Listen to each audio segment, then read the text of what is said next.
નમસ્તે. ધોરણ 12 આંકડાશાસ્ત્રમાં આપણે ચેપ્ટર 3 પ્રમાણિત વિતરણ, તેમાં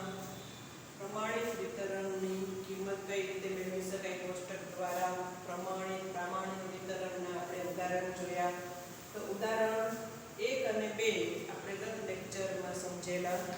ત્યારબાદ આપણે આગળ સમજીએ ઉદાહરણ 3. પાઠ્યપુસ્તક પાના નંબર 105 ઉપર તમે ઉદાહરણ 3 જુઓ તો કોઈ એક શહેરી ઉચ્ચતર માધ્યમિક શાળાઓના વર્ગોમાં વિદ્યાર્થીઓની સંખ્યા પ્રામાણ્ય વિતરણને અનુસરે છે. વર્ગોમાં વિદ્યાર્થીઓની સરેરાશ સંખ્યા 50 છે અને તેનું પ્રમાણિત વિચલન 15 છે. તો યાદચ્છિક રીતે કોઈ એક વર્ગ પસંદ કરવામાં આવે તો તે વર્ગમાં વિદ્યાર્થીઓની સંખ્યા 68 થી વધુ હોય તેમજ તે વર્ગમાં વિદ્યાર્થીઓની સંખ્યા 32 થી ઓછી હોય તેની સંભાવનાઓ શોધો. ઉચ્ચતર માધ્યમિક શાળામાં અભ્યાસ કરતા વિદ્યાર્થીઓની સંખ્યાનો સરેરાશ એટલે કે મધ્ય. તો આપણે ચલ x લઈએ. ચલ x એટલે પ્રામાણ્ય ચલ. પ્રામાણ્ય ચલ x બરાબર વિદ્યાર્થીઓની સંખ્યા દર્શાવે છે. વિદ્યાર્થીઓની સંખ્યાની સરેરાશ એટલે કે મધ્ય મ્યુ. તો સરેરાશ કેટલી છે? સંખ્યાની સરેરાશ બરાબર 50 વિદ્યાર્થી અને તેનું પ્રમાણિત વિચલન એટલે કે સિગ્મા. અને તે વિદ્યાર્થીઓનું એટલે કે તેનું પ્રમાણિત વિચલન બરાબર કેટલું આપેલું છે? 15. સિગ્મા બરાબર 15. આપણે સંભાવના મેળવવાની છે કે કોઈ એક વર્ગ પસંદ કરતા તેમાં વિદ્યાર્થીઓની સંખ્યા 68 કરતા વધુ હોય. 68 થી વધુ એટલે કે x > 68. p of x > 68 એટલે કે આ સંભાવના આપણે મેળવવાની છે. આ છે પ્રામાણ્ય ચલ. પ્રમાણિત વિતરણને અનુસરે છે. આ પ્રામાણ્ય ચલને આપણે પ્રમાણિત ચલમાં ફેરવવાનું થાય છે. તો પ્રમાણિત ચલમાં ફેરવતા આ p of x minus mu ના છેદમાં સિગ્મા > 68 minus mu ના છેદમાં સિગ્મા થશે. તો આ બરાબર p of z > 68 minus mu એટલે કે સરેરાશ એટલે કે મધ્ય 50 અને સિગ્મા બરાબર છે 15. આ બરાબર p of z > 68 - 50 ના છેદમાં 15 કરો તો તમને આ કિંમત મળશે 1.2. તો z > 1.2 ની સંભાવના મેળવવાની છે. તો z > 1.2 ની સંભાવના આપણે પ્રામાણ્ય વક્ર દોરતા પ્રામાણ્ય વક્ર તમે દોરો તો આવો ઘંટાકાર સ્વરૂપનો છે. z બરાબર 0 ની આજુબાજુ સમમિત છે. આપણે કિંમત મેળવવાની છે z > 1/2. આ આપણે ધારો કે લઈએ z1 બરાબર 1.2. 1.2 થી મોટી કિંમત આપણે લેવાની છે. બરાબર? 1.2 થી મોટી કિંમત એટલે આ બાજુ જમણી બાજુ. 1.2 થી જમણી બાજુ તમારે ક્યાં સુધી જવાનું છે? અનંત સુધી. બરાબર છે? તો આ 1.2 થી અનંત સુધીનું સંભાવના મેળવવાની થાય છે. તો આપણે અહીં જોઈ શકીએ કે આ 1.2 થી મોટી કિંમત માટે આપણે સંભાવના મેળવવી છે. તો તમે અહીં સમજો કે આ કઈ રીતે થશે. તો z બરાબર 0 થી જમણી બાજુની કિંમત આ કુલ કિંમત કેટલી છે? 0.5. બરાબર છે? તેમાંથી આપણે આ z બરાબર 0 થી z બરાબર 0 થી 1.2 સુધીની કિંમત બાદ કરી નાખી. આ કુલ જે સંભાવના છે જમણી બાજુની z બરાબર 0 થી મોટી કિંમત માટે એમાંથી આપણે આ શું કરી દઈએ 1.2 સુધીની કિંમત બાદ કરી દઈએ. બાદ કરી દઈએ એટલે 1.2 થી મોટી કિંમત બધી મળશે. આ કુલ તમારું અડધું ક્ષેત્રફળ છે એમાંથી આટલું કે 1.2 જેટલું તમે બાદ કરી દો 0.5 બાકીની વધશે 1.2 થી મોટી સંભાવના ની કિંમત વધે છે.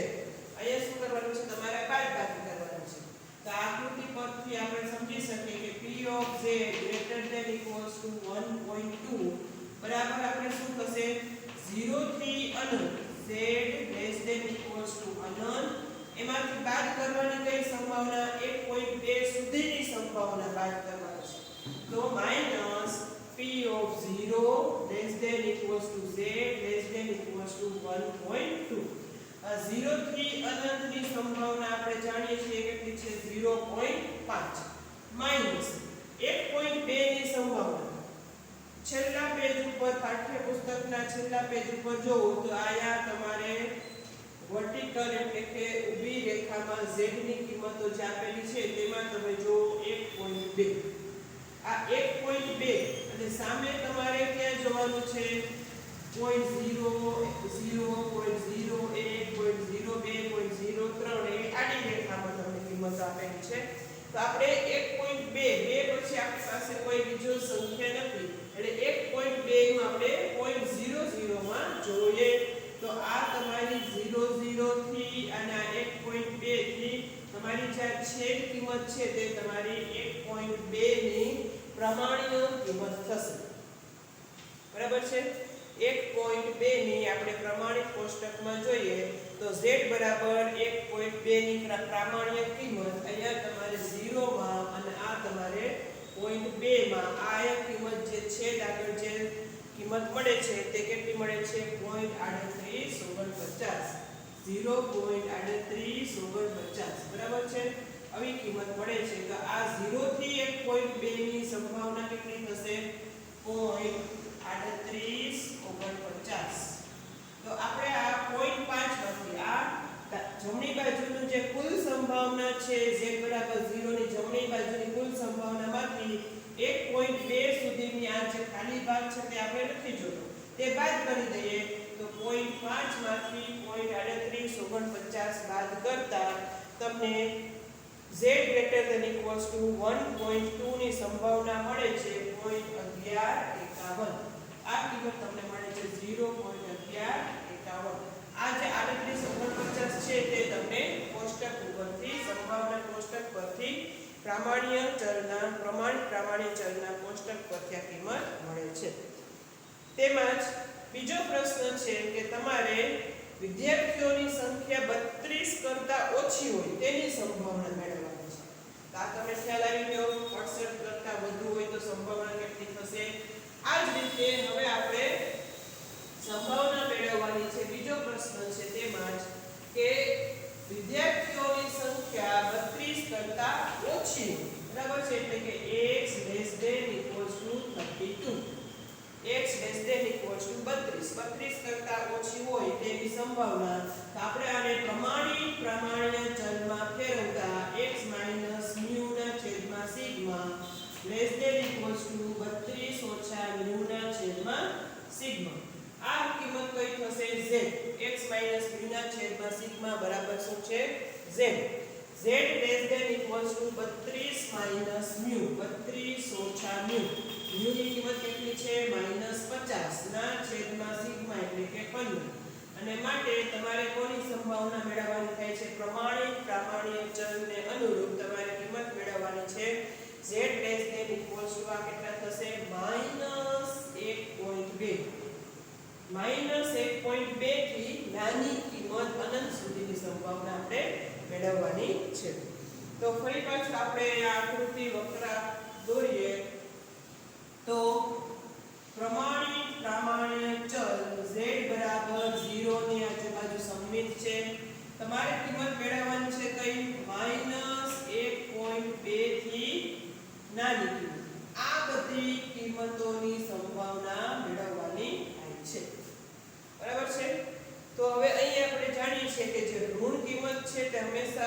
એની સંમિતતા જોઈએ તો કેવી થઈ જશે ધન થઈ જશે પણ સૌપ્રથમ આપણે આ જે કિંમત છે -1.2 થી નાની કિંમત આપણે પ્રામાણિક ચલ છે કોષ્ટક છે તે 0 થી આપણે ચલ કિંમતની સંભાવના બતાવે છે -1.2 થી આપણે અનંત સુધીની કિંમત જોવી હોય તો તે કોષ્ટક પરથી ના મળે કોષ્ટક પર હંમેશા તમને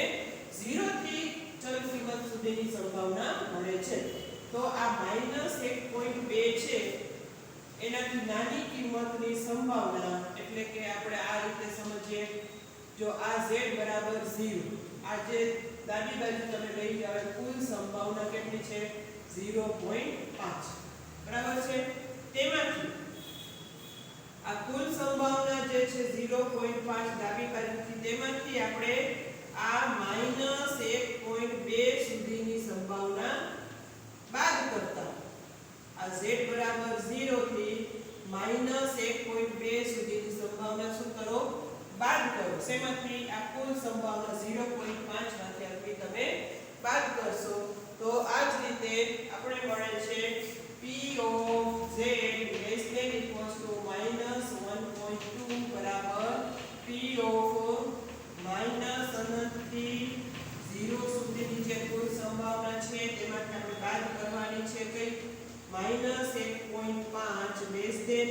sorry -1.2 less than equals to z less than equals to 0 આપણે જાણીએ છીએ કે ઋણ કિંમતની કોષ્ટકમાં આપણે સંભાવના મળતી નથી પરંતુ આ z બરાબર 0 ની આજુબાજુ સંમિત હોવાથી આ -1.2 એની તમે આમ સામે સંમિતતા જોવો તો કઈ કિંમત થશે z less than sorry 0 greater than or equals to આથી જશે 0 less than equals to z less than equals to 1 by 1.2 less than equals to 1.2 કા ઋણ જે આ કિંમત છે એની સંમિત આ બાજુ કેટલી થશે 0 થી 1.2 સુધી તો 0 થી 1.2 નું આપણે કોષ્ટકમાં જોઈએ હમણાં જ આપણે તે જ કિંમત જોઈ તે જ રીતે 0.5 ઓછા 0.38 આ z બરાબર તમે કિંમત જોવો 1.2 બરાબર છે અને તેની સામે 0 માં તમે આ કિંમત જોવો છે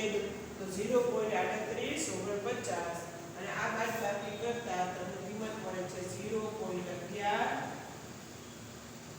એટલા મળશે આગળનામાં તમારો જવાબ હતો 0.11 આ રીતે આપણે પ્રામાણ્ય વિતરણ કોષ્ટક પરથી કિંમત એટલે કે સંભાવના મેળવી શકીએ છીએ ઉદાહરણ 4 સમજીએ એક મોટી સોસાયટીમાં રહેતા પુખ્ત વયના બાળકોનું સરેરાશ વજન 50 કિલોગ્રામ અને પ્રમાણિત વિચલન 5 કિલોગ્રામ છે સરેરાશ વજન 50 કિલોગ્રામ એટલે કે મ્યુ બરાબર 50 મધ્યક અને પ્રમાણિત વિચલન કેટલું આપેલું છે તો કે પ્રમાણિત વિચલન છે 5 કિલોગ્રામ સરેરાશ વજન 50 કિલોગ્રામ અને પ્રમાણિત વિચલન આપણે આપેલું છે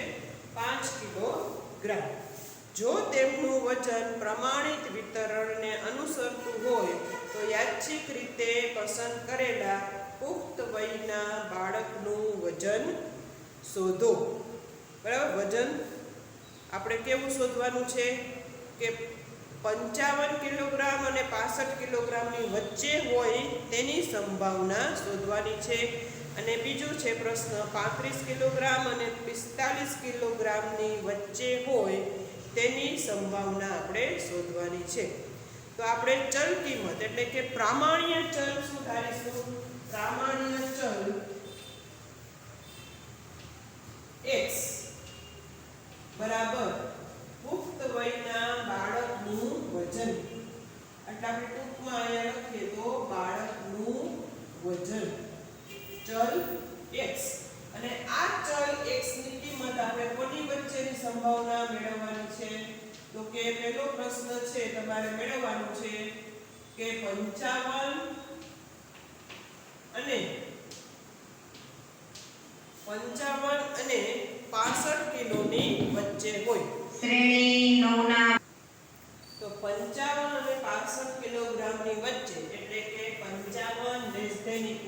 x < 65 આપણે આ સંભાવના મેળવવાની છે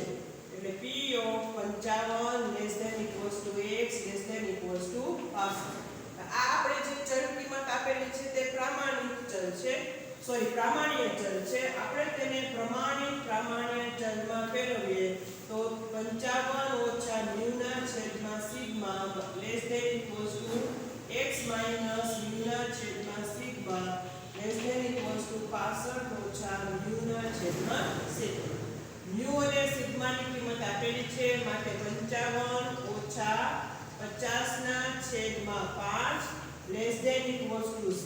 લેસ ધેન ઇક્વલ્સ ટુ 65 ઓછા 50 ના છેદમાં 5 તો આપણે કિંમત મેળવવાની થાય છે આ a less than equals to z less than or equals to 3 એટલે કે પ્રામાણ્ય ચલ 1 અને 3 ની વચ્ચે હોય તેની સંભાવના આપણે મેળવવાની છે તો આપણે સંભાવના વક્ર જે છે પ્રામાણ્ય વક્ર દોરતા વધારે સમજાશે આ z બરાબર 0 ની આજુબાજુ સમમિત છે આપણે કિંમત મેળવવાની છે 1 અને 3 ની વચ્ચે z1 બરાબર 1 અને z1 બરાબર 3 ની વચ્ચેના ક્ષેત્રફળની સંભાવના આ સંભાવના આપણે મેળવવાની છે 1 અને 3 ની વચ્ચે તો આટલી કિંમત આપણે મેળવવી હોય તો આપણે કોષ્ટક જે છે તે હંમેશા 0 થી z1 સુધીની છે બરાબર છે જો z આ 1 સુધીની સંભાવના મેળવવી હોય તો આપણે સીધું કોષ્ટકમાં આપણે 1 અને 3 ની વચ્ચેની સંભાવના મેળવવાની છે તો આ જે આટલો ભાગ છે તેના માટે આપણે શું સમજીએ જો 0 થી 3 સુધીની જે સંભાવના છે તેમાંથી આપણે 0 થી 1 સુધીની સંભાવના બાદ કરી દઈએ કોષ્ટક છે તમારે 0 થી તમને વિતરણ મળશે તો 0 થી 3 નું સંભાવના વિતરણ કોષ્ટક પરથી કિંમત મેળવો અને એમાંથી આ જે કુલ છે 0 થી 3 એમાંથી આપણે 0 થી 1 બાદ કરી દઈએ તો 1 અને 3 વચ્ચેની સંભાવના મળશે તો આ રીતે 1 અને 3 વચ્ચેની સંભાવનાની કિંમત આપણે એકનો આલેખ આ રીતે બીજો આપણે જો દોરીએ તો શું આપણે કરવાનું છે z બરાબર 0 થી આપણે z બરાબર 3 સુધીની જે સંભાવના છે એમાંથી આ સંભાવના બાદ કરવાની છે 0 થી 1 સુધીની સંભાવના આપણે બાદ કરવી બરાબર છે આ બાદ કરો 0 થી 3 સુધીની સંભાવના માઈનસ 0 થી 1 સુધીની સંભાવના એટલે આ વચ્ચેની કિંમત છે તમને મળશે 1 less than or equals to z less than equals to 3 બરાબર p of 0 less than equals to z less than equals to 3 minus p of 0 less than equals to z less than equals to 1 કેમ કે આ જે કોષ્ટક છે સંભાવના પ્રામાણ્ય વિતરણ કોષ્ટક એ 0 થી z1 સુધીની કિંમત માટે પ્રામાણિક ચલ મળે છે હવે કોષ્ટકમાં જોવો તો z બરાબર 3 આ કોષ્ટકમાં તમે z ની ઊભા સ્તંભમાં જોવો ત્યાં આગળ 3 આવે છે z બરાબર 3 અને 3 પછી પોઈન્ટ આપણી પાસે કોઈ છે કિંમત નથી તો 3.00 બરાબર તો 3 ની 0.00 માં કિંમત સૌપ્રથમ તો આપણે z ની કિંમત 3 મેળવી તો 3 ની સામે આડી રેખામાં કેટલી પોઈન્ટ પછી કેટલી કિંમત છે 0 0 તો 3 ની 0.00 માં કિંમત 3.0 તમને અહીંયા કોષ્ટકમાં આ રીતે લખેલું હશે 3 નહીં પણ 3.0 હશે તો 3.0 ની સામે તમે આડી રેખામાં 0 માં તમે કિંમત જોવો તો કેટલી થાય છે 49 87 0.4987 આ કિંમત છે તો 0 થી 3 ની સંભાવના કેટલી થશે 0.4987 માઈનસ હવે આપણે સંભાવના કોની જોવાની છે પ્રામાણ્ય વિતરણ કોષ્ટકમાં જોવો તો 1 ની 0 માં 1 ની સંભાવના ક્યાં જોશો 0 માં તો અહીંયા આગળ z માં તમે 1 ની સંભાવના જોવો આ થશે તમારી પાસે કિંમત હશે z ની 1.0 તો 1.0 ની તમારે આડી રેખામાં ક્યાં આગળ જોવાની છે આ 0 માં સંભાવના જોવાની છે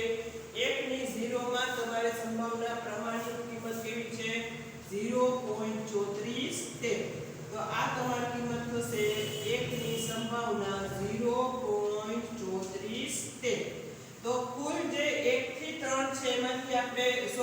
કુલ જે 0 થી 3 છે એમાંથી આપણે 0 થી 1 બાદ કરી દઈએ છીએ 0 થી 3 માંથી 0 થી 1 બાદ કરી દઈએ છીએ એટલે તમને 1 અને 3 ની વચ્ચેની સંભાવના પ્રમાણિત કિંમત મળે છે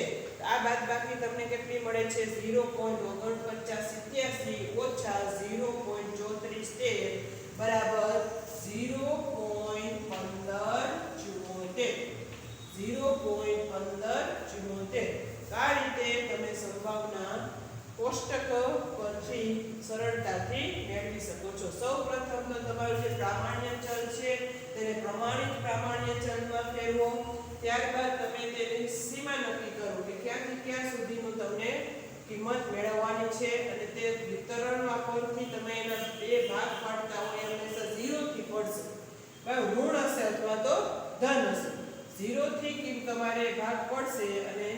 પ્રામાણિક પ્રામાણ્ય વિતરણ કોષ્ટક પરથી આ કિંમત સંભાવના આપણે સરળતાથી મેળવી શકાય છે તે જ રીતે આ જ રીતે આનો પ્રશ્ન નંબર 2 છે તેમાં પણ તમને આ જે કિંમત આવે છે તે કેવી આવશે -3 થી -1 ની વચ્ચેની કિંમત મેળવવાની છે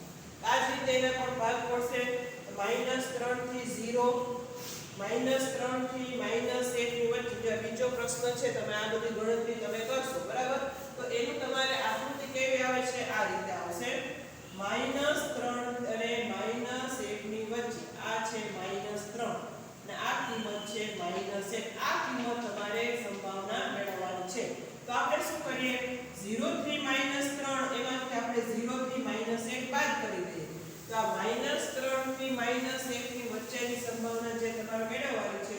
-3 less than equals to z less than equals to 1 એનામાં તમે -3 થી 0 ની સંભાવનામાંથી તમે -1 થી 0 ની સંભાવના બાદ કરો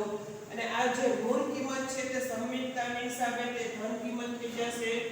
p of 0 less than equals to z less than equals to 3 minus p of 0 less than equals to z less than equals to 1 અને સંભાવના પ્રામાણ્ય કોષ્ટક પરથી આ બે કિંમતની સંભાવના એટલે કે કિંમત મેળવો અને તેની બાદબાકી કરતા તમને -3 અને -1 ની વચ્ચેની સંભાવના એટલે કે 35 અને 45 કિલોગ્રામ વચ્ચેના વજન ધરાવતા હોય તેની સંભાવના મળે છે તો આપણે ચાર ઉદાહરણ સમજ્યા કઈ રીતે તમે કોષ્ટકનો ઉપયોગ કરી શકો છો તે જ રીતે